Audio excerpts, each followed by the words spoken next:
Kilimanjaro Safari.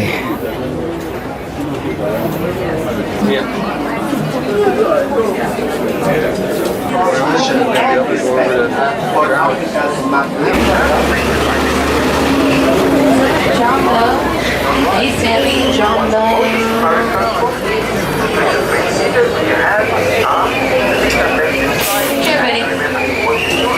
Everybody means welcome in Swahili, so please welcome. Slide all the way over, make room for everyone. Here, wine. Go take a look above your heads. That is an animal spotting guide. Gives you a really good look of some of the animals that we might see on the reserve today. Can't guarantee that we're going to see all of them due to different migration patterns, sleeping patterns, time of day. But I hope to have some pretty good luck along the way here. We're in the Little Ituri Forest. This Little Ituri Forest is home to some very large forest-dwelling animals that are really fantastic at hiding. I see one thing. If you look on over to the right-hand side, I see some black and white striped legs. Those belong to an okapi. That okapi has some very interesting looking legs, black and white stripes, very similar to a zebra. No relation to the zebra whatsoever. It's actually closely related to the giraffe, mainly because of their skull structures and their very long tongue. Their tongue is actually long enough to lick their eyeballs. Kind of gross, but kind of cool all at the same time. I'm impressed by it. Big difference between the stripes of the zebra and the stripes of the okapi, that's their directions. Okapis have horizontal stripes, the zebras have more vertical. They were not discovered in the Western world until about 1901 and were known as the unicorns of the jungle. So it really shows that animal species are constantly evolving and being discovered. I see something on the hillside here. Those are the greater kudu. They look like a very large deer, but they're actually the second largest type of antelope in Africa. Can tell the males from the females apart based on their horns or lack thereof. Males have horns, females do not, so those are female greater kudus. Speaking of horns, across the water here on the left, that is a black rhino. Black rhinos are difficult to find because they blend in with the rocks pretty well, playing master disguise. Black rhinos are also nocturnal, which means they're more active in the evening. Unfortunately, that's just 1 out of 5,000 left in existence because they are unfortunately poached for their horns. Just a few more animals on the hillside on the right. Those are bongos. Bongos remind me of little pumpkin rolls because they're coloring. But they do have a real nickname here in the forest. They are rarely ever heard or seen from. That they're known as the ghosts of the forest. So now you can say you've seen a ghost on the safari. Many of the animals that live in the forest are considered to be crepuscular. Crepuscular does mean that they're more active during the dawn and dusk hours.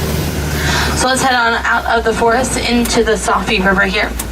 The Safi River is a great place to look for some Nile crocodiles and hippopotamus, a couple of my favorite animals along the way here. Now the key for looking for the hippos is looking in the water. You gotta look for the bubbles and the ripples. That's the key to finding them, especially during this daytime hour.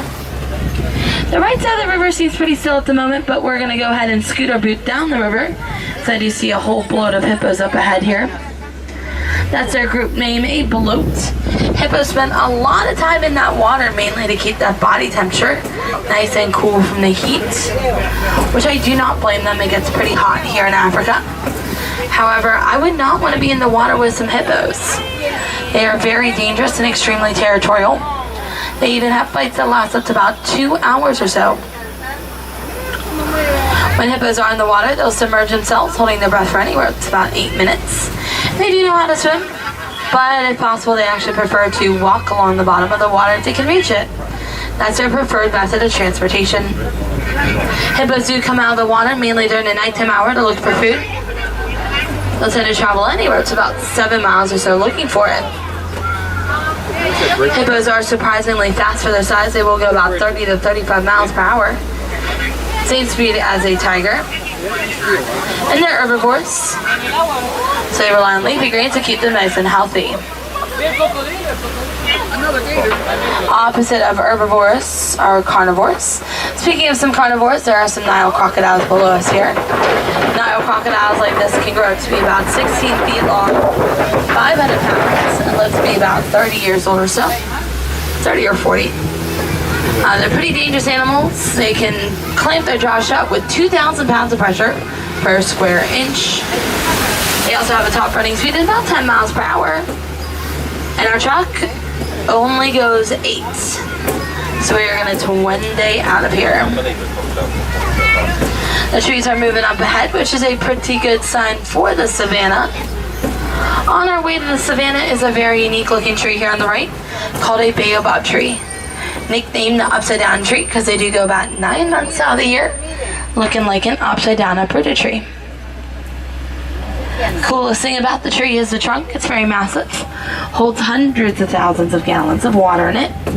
What elephants will tend to do is they'll use their tusks, poke holes in the bottom of the trunk to get the water out. Think of it kind of like a giant Capri Sun for them. So we are going to make our way down in the savanna here. Definitely have your cameras on ready. This is some of the best picture taking on the reserve. Can't stop for all the animals, but I will try to slow down when possible. If I do make any stops, it's for a very short amount of time, a few seconds or so. Just because our truck stops doesn't mean those animals are stopping for us. They're wild and they don't know how to pose for the camera. So if you have an action or a sports setting mode, I would set it to that. Right as we come on down, if you look on over to the right, those are called the springbok. Springbok kind of look like baby antelopes, but that is their full-grown size, about 100 pounds or so. They are the smallest type of antelope in Africa. Now, springbok in Afrikaans and Dutch means spring, which means jump or leap.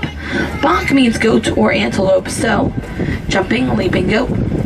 They'll leap about 13 feet forward and about 5 to 8 feet in the air. They do have a top running speed about 50 to 60 miles per hour.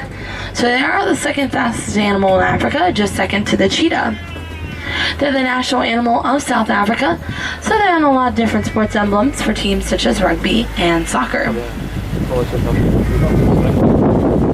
Now let's go around this den area. I see some African wild dogs over here on the left-hand side. The dogs are hanging out underneath the rocks here. They kind of look like hyenas, but no relation to them whatsoever. Hyenas are their own species of animals, while these dogs are related to a canine. Not quite as friendly as your average dog, though. They do have about a 90% success rate when hunting. That is about 3 times the amount as a lion or a cheetah. The main reason they're so good at hunting is that they can maintain fast speeds for long periods of time, hunting their prey down to exhaustion. They're pack animals, so they'll be in packs with about 20 dogs or so. Kind of similar to a pack as a herd. There's a herd of sable antelope on the left with the skinny curved horns. Sable do look pretty regal and majestic. They're even on the emblem of the Harambe Wildlife Reserve. Something unique about them is their coloring. They're kind of that caramel auburn color. They don't start out that way though. They actually get darker as they get older. And the darkest ones within our herd are going to be male. Now there is one male that's darker than the rest of them. He is the male dominant. However, he can lose that dominance. If that does happen, he will lose that color as well. And a new male will take over the darker color.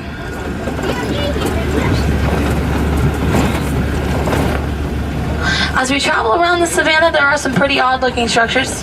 They look like really big dirt piles or ant hills. They're a little bit more than that. They're actually called termite mounds. Termite mounds are made from saliva, dirt, dung, sand, anything that can create that structure. When the termites live in them, they are a flexible, breathable material. But once abandoned by the termites, the sun's going to dry them out and make them as hard as concrete. When they're really tall and as hard as concrete, elephants use them as a scratching post. And after a while, they get worn down, get smaller and smaller, sometimes even collapse. That's when smaller animals like the springbok will stand on them and look out for predators.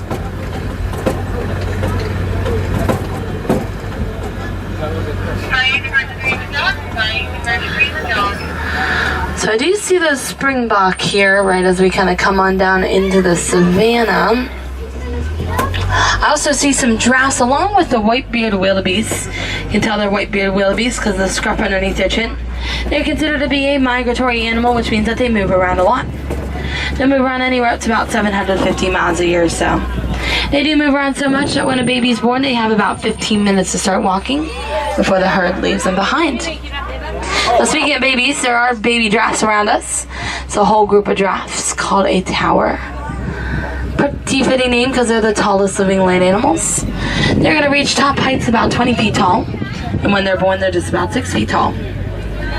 Within an hour of being born, they are walking around on those legs of theirs, so they are up and at them pretty early.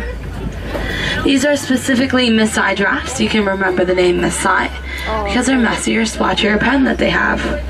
They're one of 4 different species. If you do want to see a different species of giraffe, head on over to our sister reserve over at the Animal Kingdom Lodge. Y'all can see some reticulated giraffe there. And I give you a little bit of a glimpse into giraffe's daily activities. They spend about 18 to 20 hours a day grazing, so eating, and only 30 minutes a day sleeping. One of my favorite animals, though, is that very large animal with the very large horns. Those are called Ankole cattle, also known as Watusi cattle. They get the name Watusi from the name of the tribe that domesticated them. They're some of the only domesticated animals on the reserve. Coolest thing about them are their horns. They do measure about 4 to 6 feet tip to tip. Very massive horns. You'd think that they're heavier on top of their heads. They're actually quite light, maybe about 10 to 15 pounds, because on the inside they're very dense with some blood vessels in there. They use their horns to help them thermoregulate their bodies, so they'll circulate blood up in the horns, circulate it back down into their bodies, and it will help lower their body temperature about 10 degrees or so.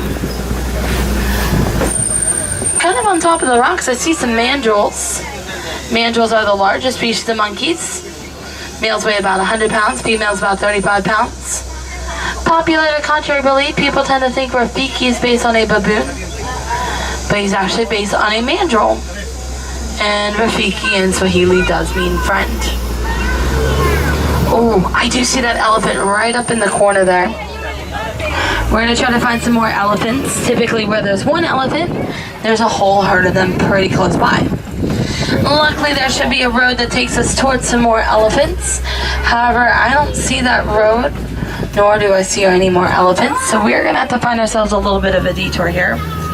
Most likely that one elephant is a male, mainly because males live by themselves, away from the females, in solitude or bachelor herds. So let's head across this bridge. It looks really good, minus the fact that it's held together by some duct tape and some rope. So we're going to go over it anyways, very slowly, pulley, as we say in Swahili. So hold on to everyone and everything. You never know what this bridge is going to do. Elephants are known as the bulldozers of Africa, so when they move from one place to another, they tend to knock down trees, roads, it happens. This is a human. Hakuna Matata. Took us right to the red clay pits here. I see some tusk marks and some footprints, which is an excellent sign. It means that the elephants came by and they're eating the red clay. They'll often eat red clay as an extra source of nutrients. Kind of think of it how we take our vitamins. Elephants eat their source of vitamins too. As we do get closer to some elephants, I am going to lower my voice just a little bit, mainly because elephants have very sensitive listening. They can pick up sounds that's about 20 miles away. Now we might get some close looks at some elephants. If we do, I ask that we not get too loud around them, mainly because the louder we are, the less they want to be around us. I do want them to stay nice and close to our truck.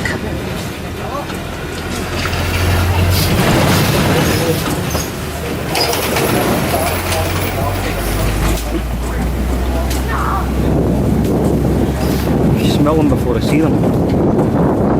So it looks like there are some elephants, including a baby elephant. The baby's actually over 2 years old. Babies are born at about 200 to 300 pounds when they're born. Pretty heavy babies.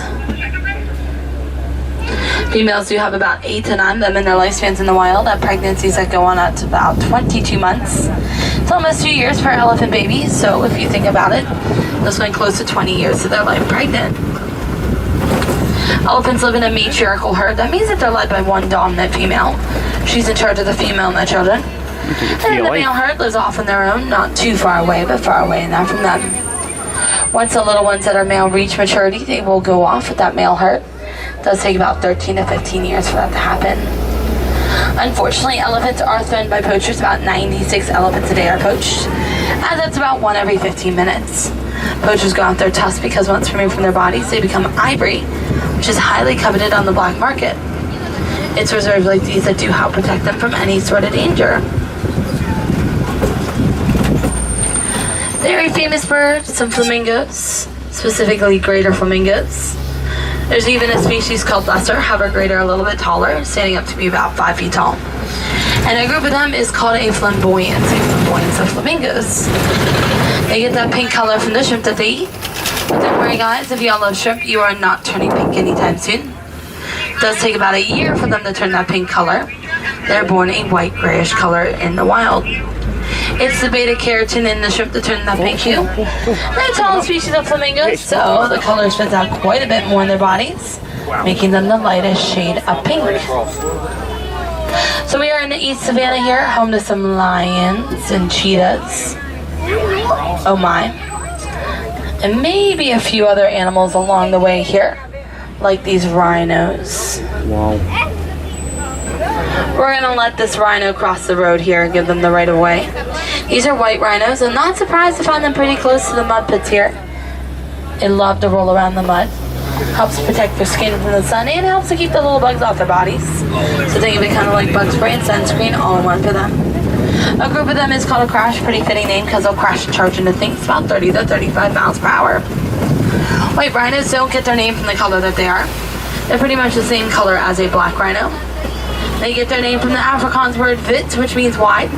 They do have a much wider jaw, all the better for grazing. There's just a little bit of a miscommunication when naming them, and white rhino just kind of stuck around. Compared to the black rhino, they're a little bit larger and diurnal, which means they're more active in the daytime hour. Another diurnal animal is going to be this cheetah. They're diurnal hunters, so they hunt in the daytime hour. A group of cheetahs like that is called a coalition. Their groups tend to be very small, about 2 to 3 per group, because they're really not the most social animals. Now, a lot of people wonder if they're like a big cat. Well, they kind of are. They kind of are. One thing that makes them like a big cat is the fact that they are the largest feline to still purr. One thing that doesn't make them like a big cat are their claws. They do have non-retractable claws, which means they're out 24/7, ready for the hunt. Also helps them grip the ground when they walk, so think of it like a pair of built-in cleats. Cheetahs are the fastest land animals, so go about 65 to 70 miles per hour.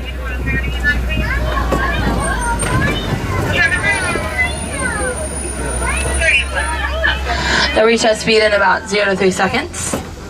However, they can't hold it for very long, maybe about 300 feet or so, making them opportunistic predators, so they will go after their best shot for food rather than what they'd actually want to eat. So from one big cat to maybe another big cat, we're looking for some lions. Ooh.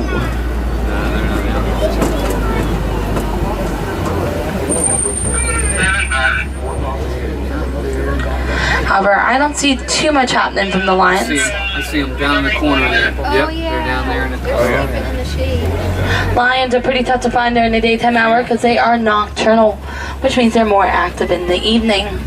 They do spend about 18 to 20 hours of their day resting, or as I like to call it, the good life.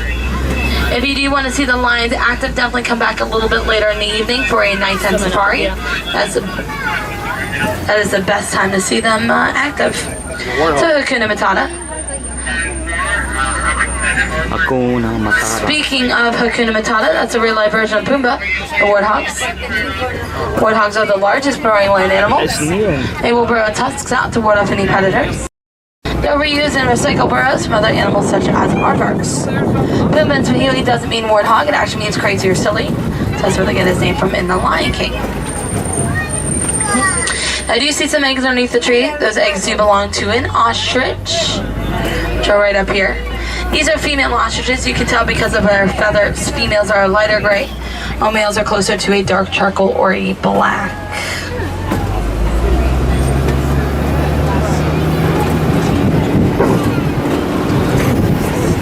You're probably wondering why they're not laying on their eggs. Well, ostriches don't need to lay on their eggs to keep them warm.